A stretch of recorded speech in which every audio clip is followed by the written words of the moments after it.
ลำน้ำพองคัฟเวอร์โดยคนลูกทุ่งครับท่าน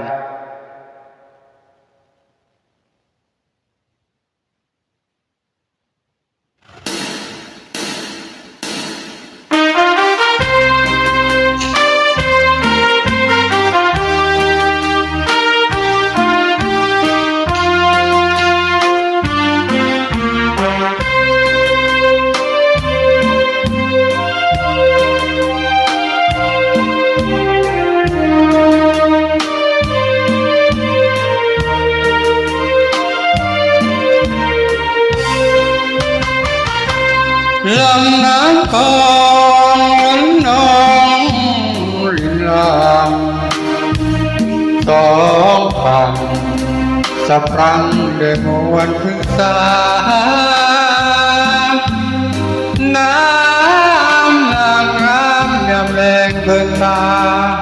หนึ่งทองหน้าสาบานฝ่างามปริ้งละออโอ้สาวเอ้ยไปเลยงามเจ้าขอว้าวกับเจ้าจะทำได้บ่หรือว่านางมีชายคอยรอหากสาวพ่อสิเป็นอพิสางราณี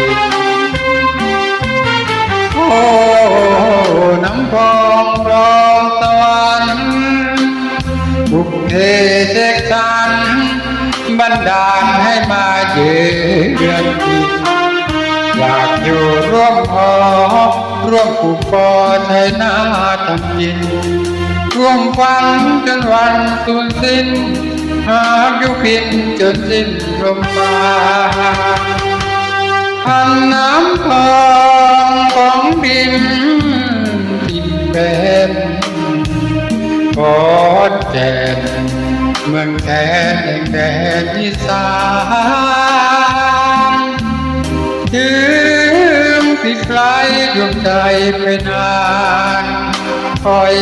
สาบานใจหักมันบ่ลืมบ่ลืม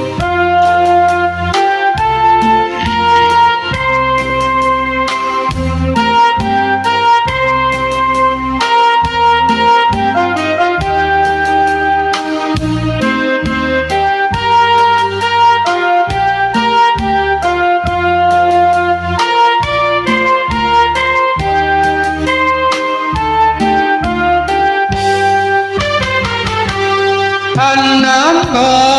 งของดินดินเป็นขอนแก่นเมืองแก่นแห่งแดนอีสานถึงที่ไกลดวงใจไปนาน